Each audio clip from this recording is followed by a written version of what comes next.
ఆ ఫియాస్కోకు అల్లు అర్జున్ ఒకవేళ గనక బాధ్యుడైనట్టయితే రేవంత్ రెడ్డి సిగ్గులేదా? Are you not responsible? You tell me. మీరు చెప్పరు ఒక మాట, గుండె మీద చేయి పెట్టుకోండి. పోదాంప పెద్దమ్మ గుడి, నీ ఇంటి పక్కనే కదా, పెద్దమ్మ గుడి దగ్గర పోయి ప్రమాణం చేద్దాంప.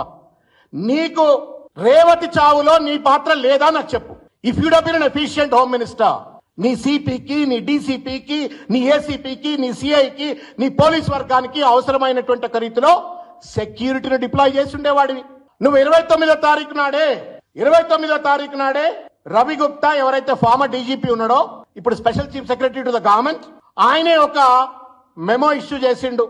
ఇటువంటి ఏది ఎక్కువ రేట్లలో బెనిఫిట్ షోలు నడుపుకోమని నీ ప్రభుత్వం ఇచ్చింది రేవంత్ రెడ్డి సార్. ఎక్కువ రేట్లకు షోలు నడుపుకోమని నీ ప్రభుత్వం ఇచ్చింది. మళ్ళీ ఇప్పుడు చిలక పలుకులు పలుకుతున్నావు, నేను ఒక్క బెనిఫిట్ షో నడపనీయమని చెప్పారు. మరి ఇది ఎందుకు పర్మిషన్ ఇచ్చినావు? దయచేసి అది కూడా సమాధానం చెప్పాలా. నువ్వే పర్మిషన్ ఇస్తావు, లాస్ట్ లో నువ్వే రాస్తావు. All the collectors and district magistrates and licensing authorities and the commissioners of police in the Telangana concerned are requested to take necessary follow-up action in the matter accordingly అని చెప్పని ఇందులో రాసిండ్రు. What do you mean by necessary follow-up action in the context of a commissioner of a police? Security arrange చేయాలా అంటే security arrange చేయలేకపోయినావు. ఆ రేవతి ప్రాణాలు కాపాడలేకపోయినావు. కాపాడలేనటువంటి ఒక బాధ్యత నీది.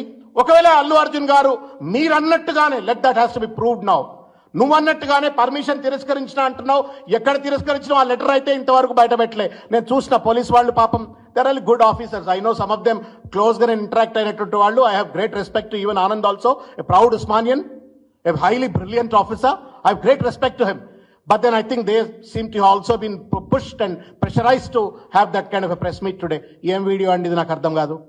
రేవంత్ రెడ్డి ఏమో చట్టానికి విరుద్ధంగా నిన్న అసెంబ్లీలో మాట్లాడిన మొత్తం అంశాన్ని ఆరోపణ చేసింది ఎవరు? ప్రభుత్వం, అంటే పోలీసు ప్రభుత్వం. నిన్న రేవంత్ రెడ్డి ఆ కేసు ఎక్కడుంది? హైకోర్టులో ఉంది. నిన్న రేవంత్ రెడ్డి అసెంబ్లీ సాక్షిగా ఆరోపణ చేసినటువంటి ఒక పెద్ద మనిషి, ఆ ప్రభుత్వమే, ప్రభుత్వ ప్రతినిధిగా రేవంత్ రెడ్డి న్యాయవాది అయిపోయి నేరస్తుడు లేకపోతే ఇంకేదో ఆయన కాళ్ళు ఇరిగినా చేరిగినా ఆయన పరామర్శలు ఎందుకు చేసిండ్రు? ఎకసెక్కాలు ఆడుకుంటా, రకరకాల రీతుల్లో మాట్లాడుకుంటా, వ్యక్తిగతంగా టార్గెట్ చేసుకుంటా అతను నిందితుడు అని చెప్పని నిర్ధారణకు వచ్చిండు. ఈ హక్కు ఎవరిచ్చిండ్రు రేవంత్ రెడ్డి గారు? మీకు చెప్పండి. నువ్వేమైనా ప్రత్యేక రాజ్యాంగం నీకేమైనా వర్తిస్తుందా? Are you not bound by the Indian constitution? You tell me. నీకు తెలంగాణ బిజినెస్ రూల్స్ అనేటువంటి ఒక ఉన్నాయనే ఒక విషయం సోయిందా? నాకు దయచేసి సమాధానం చెప్పాలని చెప్పి నేను కోరుకుంటున్నా.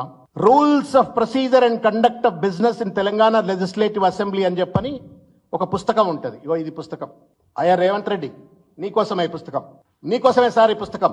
మరి ఆ స్పీకర్ గారు గడ్డం ప్రసాద్ గారు మాకు మంచి మిత్రుడు, మాకు ఆత్మీయుడు, మాకు ఆయనంటే గౌరవం. శ్రీధర్ బాబు గారు ఆయనంటే కూడా గౌరవం, లెజిస్లేటివ్ అఫైర్స్ మినిస్టర్. నువ్వు చదివినవో చదవలేదో దయచేసి ఈ పుస్తకం తెచ్చుకొని ఒకసారి చదవాలని చెప్పని నేను కోరుతున్నా. ఇందులో ఏముందో ఒకసారి నీకు చదివి వినిపిస్తా. రూల్ నెంబర్ 65 ఏం చెప్తుంది అంటే, the right to move the adjournment of the assembly for the purpose of discussing a definite matter of urgent public importance shall be subject to the following restrictions namely. ఇది 65వ rule. ఇది ఏ పేజీలో ఉంది? ఇది 26వ పేజీలో ఉంది ఆ పుస్తకంలో. రేవంత్ రెడ్డి గారు పుస్తకం తెప్పించుకొని చూడాలని చెప్పి కోరుతున్నాం మిమ్మల్ని. దాంట్లో 7th అంశం ఏం చెప్తుంది అంటే, 65 సెక్షన్ సీరియల్ నెంబర్ లో 7th సెక్షన్ ఏం చెప్తుంది అంటే, the motion shall not deal with any matter which is under adjudication by a court of law having jurisdiction in any part of India. ఇది 65(7) చెప్తున్నటువంటిది తెలంగాణ అసెంబ్లీ బిజినెస్ రూల్స్ లో. మళ్ళీ 66లో కూడా ఉంది.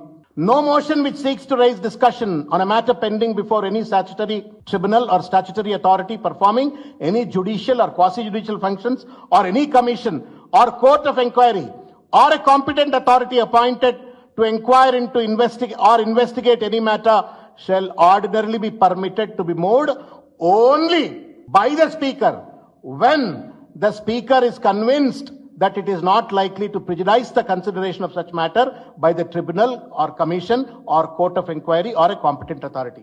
అంటే ఏంటి? అసలు ఫస్ట్ ఆఫ్ ఆల్ 65 ప్రకారంగా కోర్టుల్లో ఉన్న అంశాన్ని చర్చ చేయొద్దు. ఒకవేళ చర్చ చేయాల్సిన అత్యవసర పరిస్థితి ఏర్పడ్డట్టయితే స్పీకర్ గారు అనుమతి ఇవ్వాలా? ఎప్పుడు అనుమతి ఇవ్వాలా? ఈ చర్చ వల్ల కోర్టుల్లో ఏదైతే కొనసాగుతున్నటువంటి ఒక లిటిగేషన్ పైన న్యాయవాదులు గాని దానిపైన ప్రభావం చూపెట్టకుండా, ప్రెజరైజ్ కాకుండా ఉన్నట్టుగా స్పీకర్ పర్మిట్ చేస్తే. ఇందులో బీఎస్సీలో చర్చ చేసిండ్రా? లేదే. మీ జాగీర్లా ఏమన్నా అసెంబ్లీలో ఇష్టం వచ్చినట్టు కోర్టులను కూడా మిస్లీడ్ చేసేందుకు భయమైతా ఉంది వాస్తవంగా చెప్పాలంటే.